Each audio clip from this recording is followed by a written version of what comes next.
তো এইভাবে আপনারা রুল টেবিল এখান থেকে করে নেবেন। রুল টেবিলটা করে নেওয়ার পরে যে ফোল্ডারে আপনারা চাচ্ছেন সেই ফোল্ডারে আপনারা সেভ দিবেন। সেভ দেওয়ার পরে আবার আপনারা ওয়ার্ক এরিয়াতে চলে আসবেন। তো অনেকে কিন্তু রুল টেবিল কীভাবে এক্সপোর্ট করে সেই প্রসেসটাও কিন্তু জানে না, তবে আজকের ভিডিওতে কিন্তু রুল টেবিলটা কীভাবে আপনারা এক্সপোর্ট করবেন সেই বিষয়টাও কিন্তু আপনারা জেনে যাবেন।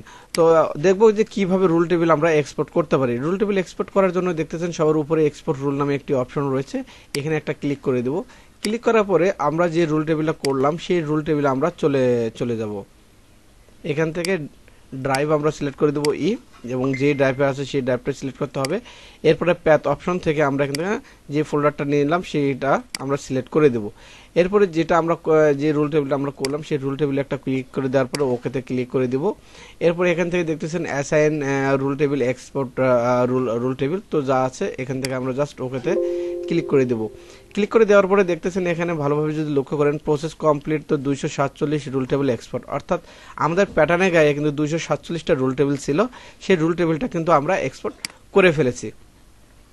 এখন এই রুল টেবিলটা এক্সপোর্ট করার জন্য আমরা এখান থেকে আবার যে কাজটি করব, ওকেতে ক্লিক করে দেওয়ার পরে লোকেশন ড্রাইভ চাচ্ছে আমরা কোথায় দেবো, এখান থেকে আসার পরে দেখতেছেন আমরা ডেস্কটপের উপর রাখবো।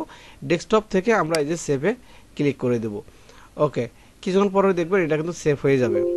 ওকে, এক্সপোর্ট সাকসেস রুল টেবিল।